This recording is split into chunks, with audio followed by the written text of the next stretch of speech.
Well, I'm going to start by saying the least interesting thing today, and that is my name is Alexander Bard. I live in Stockholm, Sweden. I'm involved with the Borderland crew, and I'm a philosopher. That's the least interesting thing here. Just to get it over and done with. I've written 4 books so far, and the 4th book came out in October, and I'm not promoting a product here because it's totally non-profit. I'm actually running a loss with every copy distributed. But I'm probably going to email you on the Eurosummit e-list later, so if any one of you wants a copy of this book, I'd be happy to send it to you afterwards. Okay? And the question, and the obvious next question is, how can you afford to do something like this? But I get very well paid by big German corporations for doing their digital strategies, okay? I'm well off, I'm donating money to Burning Man, there you go. Anyway, the book is called Syntheism, Creating God in the Internet Age. And that's exactly what you guys are doing. So, where does this start? How does it connect to Burning Man? I was at Burning Man a couple of times, and I was sitting there Saturday night when the man got burned. And there were, what, 40,000 people in the desert at least at the time. Some of my American friends, I don't go there with the Scandinavians, I see them at the borderland anyway. So I was sitting there with my American friends, and I just thought, okay, this is like a fucking religious experience. And they all go, yeah, of course it is. Okay. It's a religious experience. Okay, so you guys, 70,000 people, you go out in the desert and you manifest a religion. Yeah, we do. It's like, I mean, sarcastically, you could like call it like Californian counterculture people doing Hajj to Mecca. Okay? It's not a cult. That's what all religions are saying anyway. I don't mind cults, by the way. I think cults are great. There's like bad cults and good cults, like anything else we humans do. But anyway, I was sitting there, and my friend Henrietta from Canada was sitting next to me, and she looked over and said, "That's your fucking next book, isn't it, Bard?" And I just realized, yeah, it is. It is. I'm totally immersed in this religious experience with these thousands of people in the desert in Nevada. And nobody's written a book about it. And I've never written about religion before. I couldn't care less. I'm not specifically a religious person anyway whatsoever. My previous 3 books all deal with technology and how it's fucking up our heads. And I just realized I need to go into this issue. And it turns out that a lot of philosophers these days are dealing with radicality. How could you possibly be radical in a society where everything is immersed in technology all the time? You know, for example, the Occupy movement, just as an example. The problem with the Occupy movement is that it walks out on Wall Street and it says that we don't like what's going on, and 3 weeks later, it's a bunch of Facebook pictures and a t-shirt and it's over. Because the system now so efficiently absorbs any kind of radical thinking into itself. It just absorbs everything. That it's incredibly hard for us to find any space anywhere where we don't instrumentalize our fellow human beings. What the capitalist system itself does to us is that it turns us into thinking, how can I use other people to my advantage?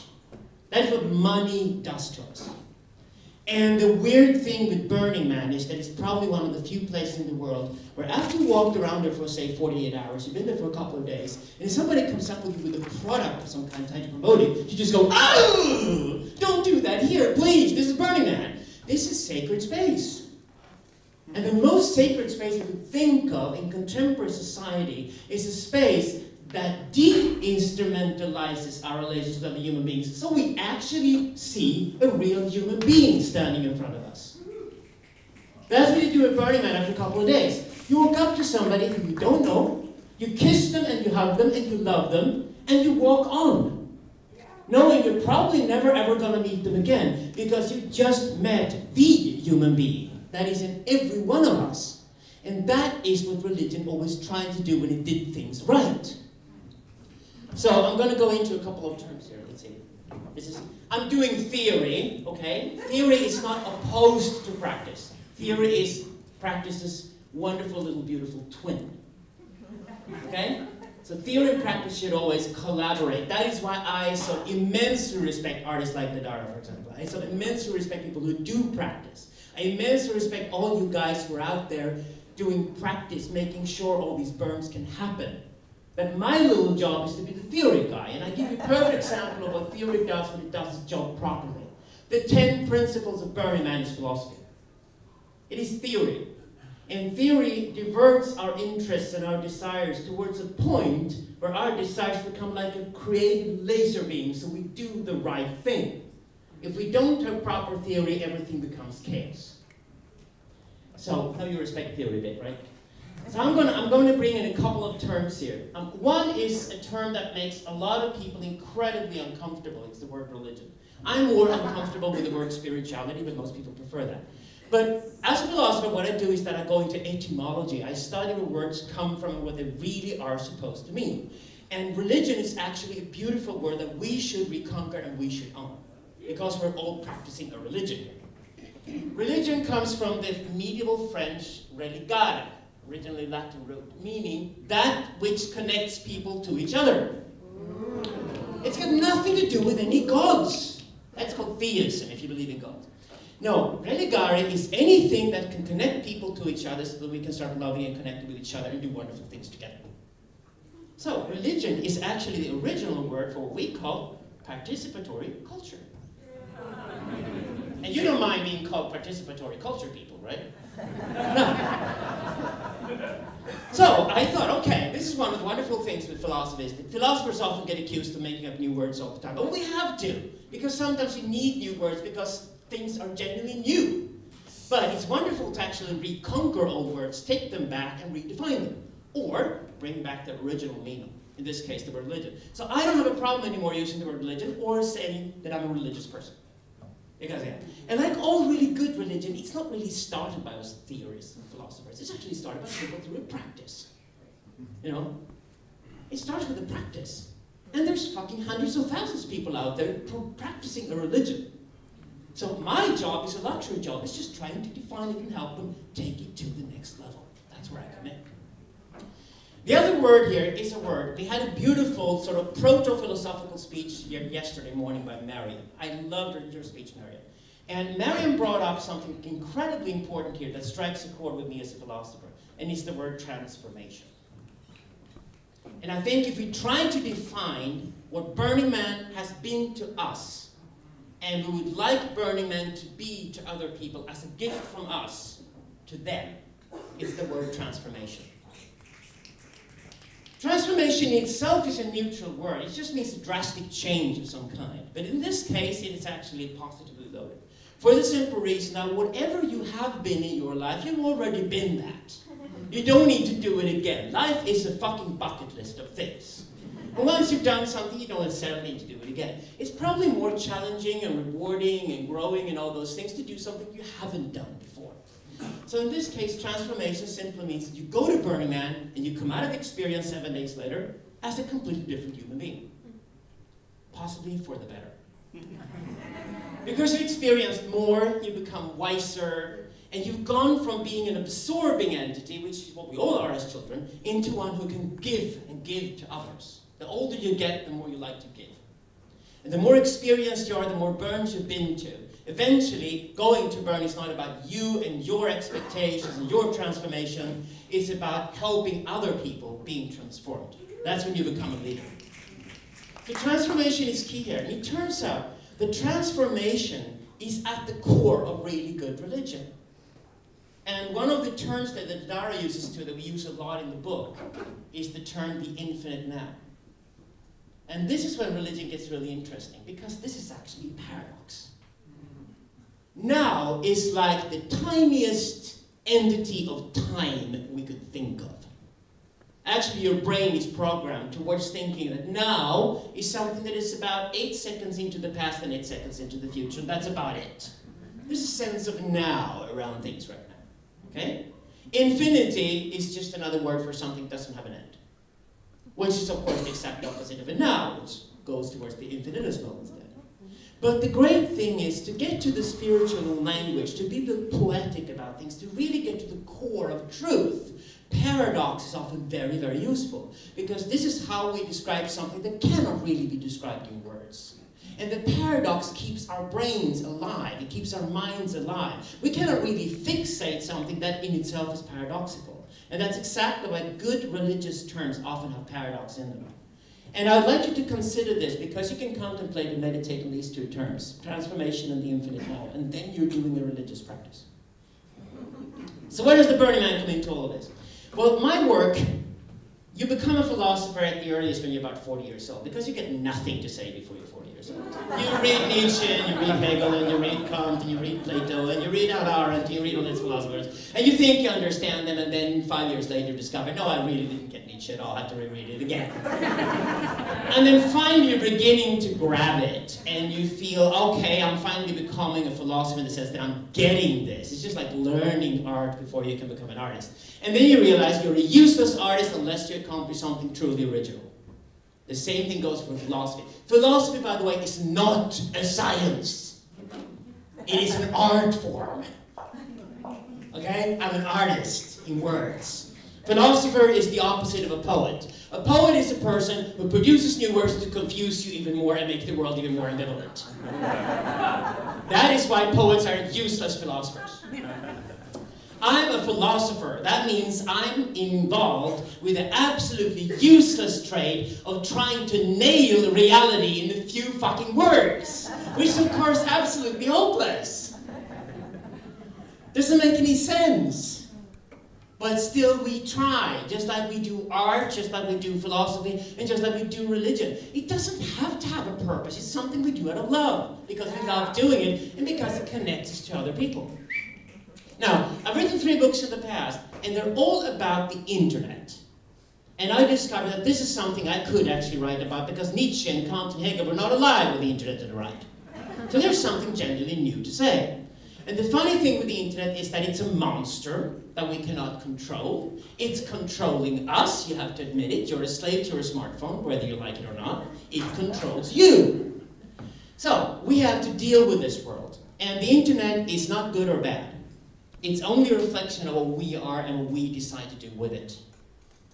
That's exactly why it's now a major theme for political struggle. Whoever controls the internet is going to control us. So we better control it ourselves. Okay? This is what I've written about in the past. Now when I'm approaching the theme of religion, why the fuck did I go to Burning Man and what happened there? Well, the thing is this. We are trained to think that there's a real world, a physical world. And we're trained to think this way because philosophers have taught us in the past there's a real world and it's physical and that's how we should be. And whenever we go online we should feel guilty about it because we're just in a digital world. It's not really real. It's secondary. Well, this is the problem that we now have 2 generations in our society where the older generation go on about turn off your computer and go out and play with the other kids. Be in the physical world because it's real. The stupid fucking computer is not real. Well, who tells they're right? Of course they're not right. That's just a relative position. Now, if you're 30 years or younger, and you live in Europe or North America at least, you'd probably think the other way around whether you like it or not. Your real world is the digital world. Whoever you are is your Facebook page. You might not like that, but that's how other people perceive you. If I hear somebody's name in here, I go out and find them on Facebook or on Twitter or somewhere else. I can connect with them and I can stay connected. If you look at kids these days, they go to school with a best friend, and then when they separate in the afternoon, they go to each other's homes, they turn on their chat channels so they stay connected all the time. They never really leave each other at all. They're constantly connected with each other. I think we're just going to have to accept the fact that we now moved to the online world the way we used to accept the fact that we moved from the countryside to the cities and we became urban people. You know, we just moved on from the city to a city which is essentially encapsulates the whole globe, and it's called the online world. That's where we live these days. Now, if that means the digital world has now become the real world, what the fuck are we going to do with the physical world then? And I discovered like 5 years ago that not a single philosopher really bothered with this issue. What do you do with the physical world when it becomes secondary? And I began to think, well, what will you creatively do with it? Because people who are really successful in life, they feel they are empowered because they more or less control society anyway. And empowered people don't do things out of guilt. They don't do things out of a negative way as a response to something in a protest. They do it out of creativity and love because they can afford to. So I began to look around the world and discovered that I'd already been to the place that is actually the first manifestation of a playground where the physical world is a secondary world, and precisely because it's secondary, you can play around with it. And that very place is called Burning Man. It's a historical place of enormous proportions. And then I looked at it, this is just my imagination, okay? Then for the first time when I looked at a picture of Burning Man from outer space, I discovered it looks exactly like the internet. It is self-organized to look exactly like the internet. It's 70,000 people that have connected each other as efficiently as possible so they can stay connected at all times and still surprise each other. That is exactly what the internet strives to do all the time. Shortcuts, shortcuts, shortcuts, shortcuts, to open up as many nodes as possible, as much communication as possible, and what we're all trying to do when we go online is to nurture a network of people that is as large as we can possibly have. The outer limit is our own mind. You have as many friends you can possibly have these days when you go online.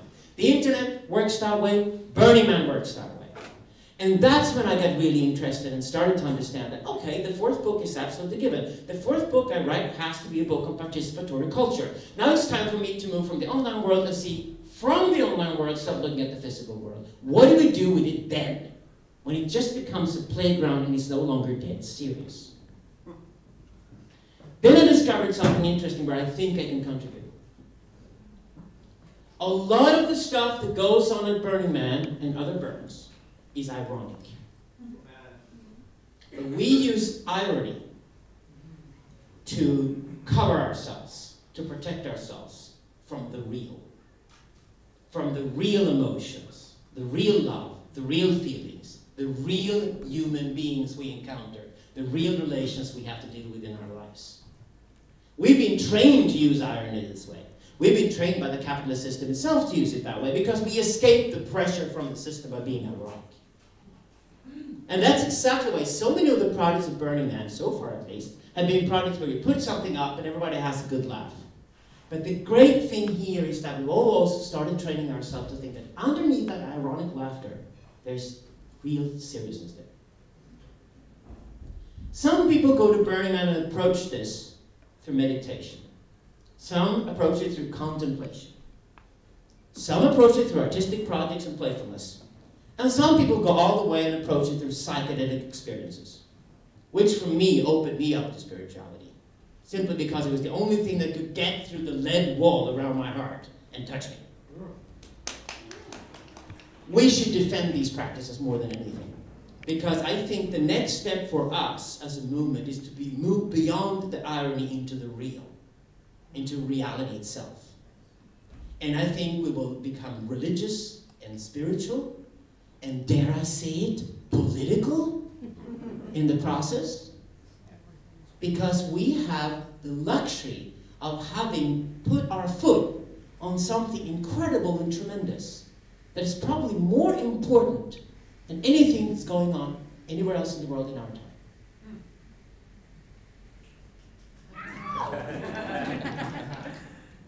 Has this happened before in history? Yes, it has. And that's when we can learn the lesson. You see, we human beings like to think that we're in control of things. And we like to think that all our ideas are ours, and we've developed them ourselves. I don't believe in that for 1 second. It's kind of liberating to stop believing nonsense like that. Like Nietzsche said, we're all products of our environments. We're completely products of our environments. We actually adapt to our environments all the time. That is why, if we're in a fortunate position, like I believe all of us are in being involved in this new religion, I think we're all fortunate in that we just happen to be in the places and happen to have the right friends and happen to live in the wealthy countries where technologies were affordable so we could actually be here today. But that's great, because I don't think people give because they're good. I think people give because they can afford to. So if you look at that, then if you take the assumption here that technology actually transforms our lives all the time, we're pretty much the same. Our genes are pretty much the same as they were 10,000 years ago. You know, the thing about skin color is just rubbish. That's exactly why racism is the most stupid idea humans ever come up with. Because there's just nothing there underneath the skin color. We're all the same. But technology transforms us, because technology is essentially what changes over time. If you look at history, the last 10,000 years, everything that has changed has been because of technological change. So has this happened before? Well, it turns out that what is really, really important for us human beings in the way we think is how we communicate with each other. And the funny thing with us human beings is that we have developed 4 different forms of communication throughout history. And we developed them one at a time. And ironically, with each new wave, each new form of communication we've developed, the amount of information available to us has exploded 1,000,000 times over. What differentiates a human being from a monkey? What do we do that they don't do? Well, they have better sex lives than we do. They fuck their kids and things like that. But, you know, besides that, what do we do that they do not do? We speak spoken language. We cook, but that's not a communication form. Unless you're really, really good at it. Formal communication. Second formal communication developed in Iraq, of all places, about 5,000 years ago. What do you call that? Written language, right? Written. My point is this. When we spoke, and we only spoke, where would you find the highest amount of information available to you in that kind of a society? Inside the head of an old woman. Marion Goodell, where are you? You've got the smartest, wisest brain of all of us in here. We would go to you and ask for direction. That is why people respected older people back in those days. They don't respect people like me and Marion anymore. Now, these days, if an old person dies, it's just about the heritage. If a young person dies, it's a disaster. You know, values change over time. So that's written language. And what written language does is that it enables us to create settlements and, you know, villages and stop being nomads. And actually, you could live in one of the same place for 12 months a year and actually produce your own food. None of that would have been possible without written language. I'm not going to go into the details. We'll leave it there.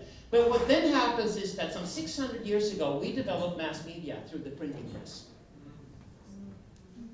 Mass media is another form of communication compared to written language. A book like this one, in 1449, would cost you 150,000 euros to produce one copy. And it would take you a year of handwriting. 100 years later, it will cost you 30 cents. Because the printing press. That's exactly what we learn to read and write. And the problem with learning how to read and write and count, which is what we've done over the last 300 years, is that it developed a specific metaphysics called individualism. It starts with Descartes and the most famous tweet of all time. I think, therefore I am. Well, the interesting thing with I think, therefore I am, which is the beginning of modernism, is that it excludes God. Before Descartes, it was unthinkable to make any sort of metaphysical statement without God involved because your head would be chopped off by the Catholic Church in no time at all. And the Catholic Church hated Descartes. But we have lived in, and our minds still live in, and our parents still live in, the individualist paradigm because we always construct a metaphysical idea of who we are. We do it regardless of whether we like it or not because we have to. Now, the interesting thing with the internet is that interactivity is a fourth way of communicating between people. And again, the amount of information available to us exploded over 1,000,000 times over. Each one of you has a smartphone in your pocket. That smartphone makes information accessible to you that wasn't accessible to the entire world 5 years ago. You cannot deny that. It's overwhelming, actually. But that means that if we developed monotheistic religion here, when we had written language. In spoken language, we had the Urfather, the Urmother, and tribalism. And after monotheism, we fought down the Pope and Catholics in Rome, whatever. We developed individualism, and we developed that through Descartes and Immanuel Kant and all these guys in the 18th century who were all basically narcissistic Asperger guys sitting there in their armchairs, developing the idea that I am the center of the universe, and the only thing I'm certain of is that I exist. Well, we happen to believe that for the last 300 years. Now, you laugh at that idea because it's no longer functional. Because the beauty of the internet is that it starts connecting us again the way we were when we were a tribe. But all 7 billion of us as one tribe. That means we need a new metaphysical system. And I'm just one of many people now working on how we can develop that. And that's where the word syntheism comes in. And the interesting thing with the word syntheism, and why it relates to Burning Man, I'm not saying Burning Man is a syntheist gathering, that'd be too much. I'm saying it's syntheistic. You see the difference? Yeah. Yeah, you're all clever philosophers now. It's syntheistic. It has the traits of syntheism. It's already a practice that should be left to its own devices. I totally respect that as theorists. But it's interesting to see why we took the word syntheism and why it's used now by philosophers. And you've all heard the stupid old idea that religion is a struggle between theism and atheism. You've heard that?